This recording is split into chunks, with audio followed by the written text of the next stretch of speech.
and it's Mark chapter 13, verses 24 to 37. Now, it's always important to understand the context of the reading that we have, but in this one particularly, you can't just pluck these verses out and try and make sense of them without understanding where it sits in the gospel, what Mark is trying to achieve in his narrative, and where it's placed just before the passion narrative that is in chapters 14 and 15. So Jesus has begun chapter 13 speaking of the destruction of the temple, which for the first readers of Mark's Gospel was a reality. It had been destroyed, it had been torn down. But he talks to the people about the fact that that old style of religion, that old interaction with God was completely replaced by what he was already there to do. And then we get a whole bunch of sections which draw on a couple of big literary themes.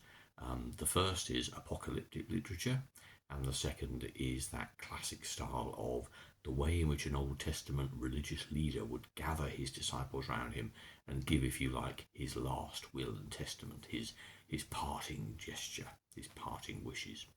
So let's dive in at verse 24, which is what's set for today. In the days after that time of trouble, the sun will grow dark, the moon will no longer shine, the stars will fall from heaven, and the powers in space will be driven from their courses. Then the Son of Man will appear, coming in the clouds with great power and glory. He will send the angels out to the four corners of the earth to gather God's chosen people from one end of the world to the other. Let the fig tree teach you a lesson. When its branches become green and tender and it starts putting out leaves, you know that summer is near. In the same way, when you see these things happening, you will know that the time is near, ready to begin. Remember that all these things will happen before the people now living have all died. Heaven and earth will pass away, but my words will never pass away. No one knows, however, when that day or hour will come, neither the angels in heaven nor the Son, only the Father knows. Be on watch, be alert, for you do not know when the time will come.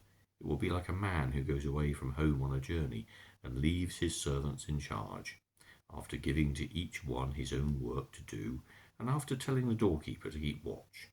Be on guard then, because you do not know when the master of the house is coming.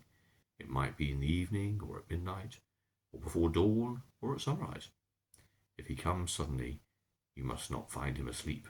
What I say to you then, I say to all, watch.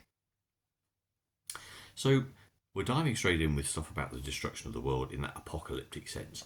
And it's fascinating that we use that word apocalypse nowadays to mean, a terrible ending of all things, whereas the literature style of the day was actually one of hope. Apocalyptic writing was used for people to tell stories about how the aggressor of the time wouldn't always prevail, that God would be there at the end of all things, that however dreadful time is right now, it will pass, and that the calling for God's people is to be faithful and to persist in that knowledge that they will be better days. And that's quite a challenging call and is a really powerful form of literature.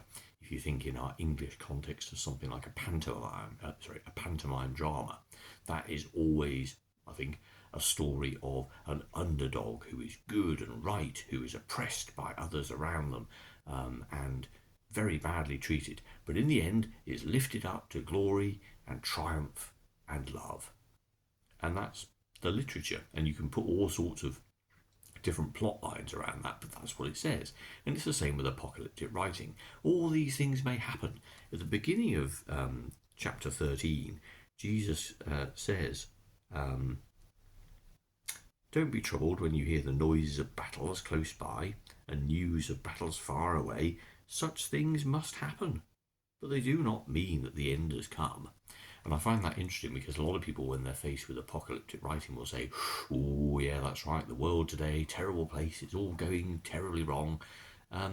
Battles, warfare, aggression, horrible behaviour from one person to another will always and have always happened. They don't mean anything significant other than the fact that people like you and me are capable of doing horrible things to one another through our own jealousy, our own greed, our own malice, our own losing the plot. Look at the situation in the world today. So see, sounding like some of those people, and warfares are being waged over decisions of where boundaries of land lie, of what is mine that I want, but it belongs to you, but I'll take it anyway.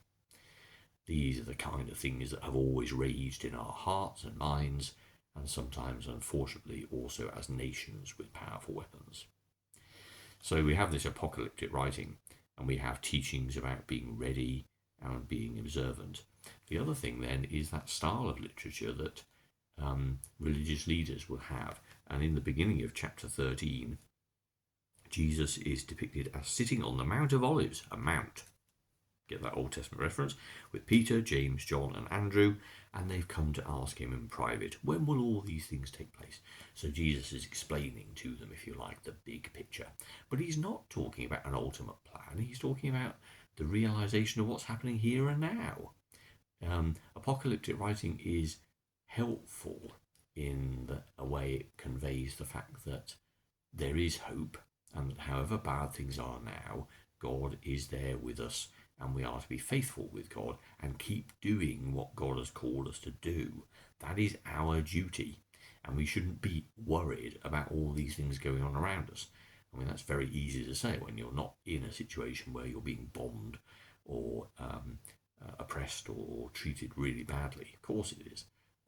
But the big picture for a nation is this will pass, and that God's love persists, and that our role in all of that is to not give up, even in the face of that kind of suffering, to not give up hope that things will be better, to not give up love for other people around us, to not become self-centered and completely self-obsessed, but instead to look for others, because our ministry of love and care and warmth and love persists in all times.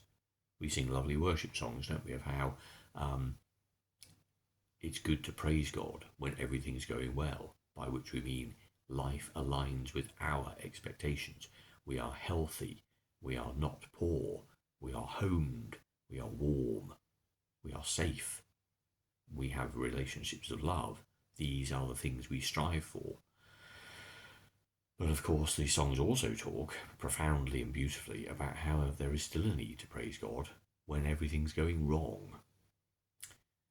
And that's truly powerful and truly challenging, because when things aren't going our way, to still pour out our hearts in praise to God is quite something. But that's what Jesus is saying to the disciples. All sorts of things will happen. And of course, for the readers of Mark's Gospel, these things had begun, and it was a very confusing time, because there was great joy, of course, because of what people had found in Jesus, but also you began to get the first issues of people like us who would want to start asking extra questions, qualification questions. So when is Jesus coming? When is the end of all times? When is life going to get better? And again, missing the point of the calling to servant ministry, which is not about establishing victory over oppressors. It's not about fighting for liberation. It's not about abusing other people so you get your way. None of that is about the kingdom of heaven, and yet that's what people would want to hear. That's what we'd all want to say. When is it going to happen? To be told, this is your situation, but it won't last. God, who made all things, loves you. Be constant in your love for God, and because of the love you feel from God, love those around you as yourself. That's it. That doesn't tell you how things are going to go in the next 2 weeks or how things will end. It tells you simply how to be. And that was what Jesus was. He was in the moment. He met people in the ordinary. He saw life, parties, dancing, mourning, eating, drinking, socializing, worshipping, working, all these things. Jesus was simply alive in the world as you and I are. And he met people, mainly complete strangers who he'd never met before because he was travelling, but also carrying with him a group of friends. And that is a good metaphor for us. So the readings talk of constancy and the need to be faithful in all sorts of situations. And that's not a bad message, because for all of us, even if life does appear tranquil and still, there will be cares and fears, anxieties and sadnesses. And we are called to remember that the God of love, who made all things, is always, always with us, and that this time will pass, and all things will be made new, and to be filled with joy and love at the knowledge that the God who made all things made us and loves us utterly, and always will.